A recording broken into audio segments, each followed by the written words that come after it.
je crois, voulait intervenir. Oui, mais moi je ne vais pas défendre l'économie de marché. Mais j'ai une question qui me taraude, qui vous concerne, si vous permettez. Vous êtes pour la diversité?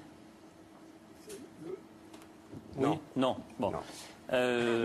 Vous êtes pour le bien ou le mal? Non. Bah non, je vous demande, on peut être contre. Savoir. On peut être contre. En fait, beaucoup de partis ont été contre pendant très longtemps. Oui. Vous êtes tête de liste. Vous allez me demander? Oui. Oui. Il va être tête de liste en Ile-de-France. Tête de liste en Ile-de-France et puis vous conduisez une liste nationale. C'est pas mal. Un juif allemand tête de liste en France, c'est super. C'est déjà pas mal diversité. Il y a 40 ans, c'était de la diversité. Aujourd'hui encore, quand je vois les lettres que je reçois, tant mieux, il y a une forme de... c'est pas toujours évident. Est-ce que vous, quand vous faites vos listes, elles doivent être finies, j'imagine?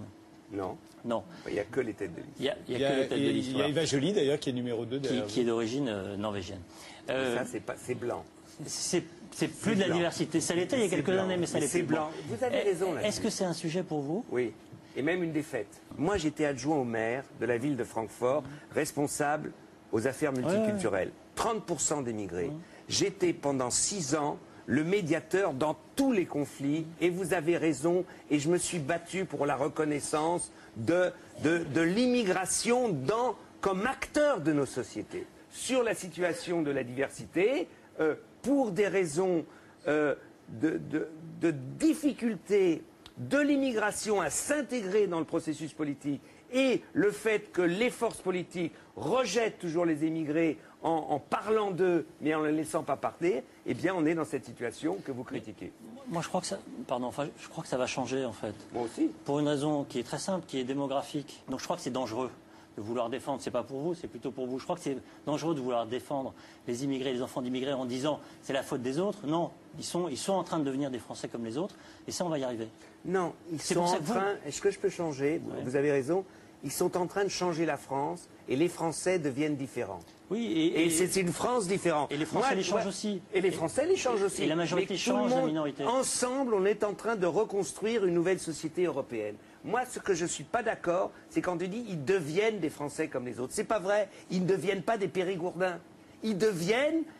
Ils ont une idée de leur identité. C'est votre idée de la France, les Périgourdins. Non, mais je dis ça pour vous faire réagir. L'identité de la France, elle change avec les générations. Exactement, mais elle change aussi avec l'immigration. Et l'idée de la République française, de la République multiculturelle, eh bien, c'est une autre République. Et le problème de la France, c'est qu'elle n'a pas compris, et c'est le même problème de l'Allemagne et d'autres pays, que l'école, par exemple, est à l'image de la vieille France.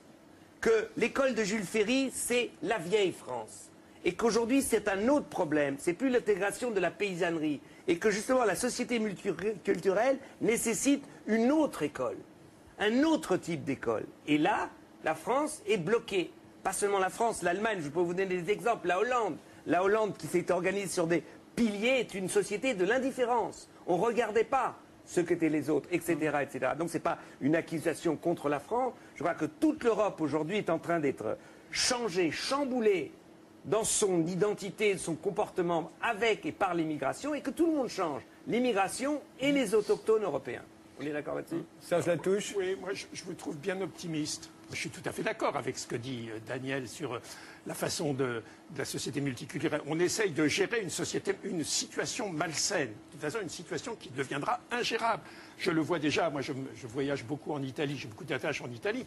En Italie, on en est avec la crise à la politique du bouc émissaire. Donc on a successivement les Roms, puis les extra-communautaires, puis etc. Ça devient horrible et ça ne va pas s'arranger. Ça ne va pas s'arranger. Alors on peut faire tous les discours qu'on veut sur les quotas, où il faudrait mieux mettre un noir, un juif, une femme, etc. dans la liste, etc. Bon, c'est très bien, c'est des bons sentiments. Mais on a un défi là qui est un défi global, beaucoup plus important, et que la crise, malheureusement, ne va pas arranger. Oui, mais tu dois avouer maintenant, ces transformations nécessaires, tu as tout à fait raison, ça va durer un certain temps. Ah oui, ça va durer longtemps.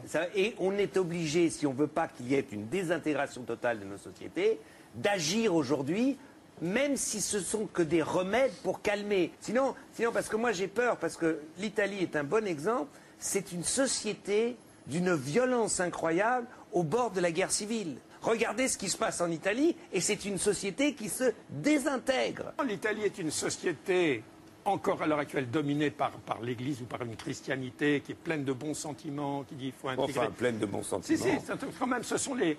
Moi, je suis moins papiste que ça. Non, c'est pas le pape, c'est pas le pape. Ils sont tous la société, antipapistes, oui.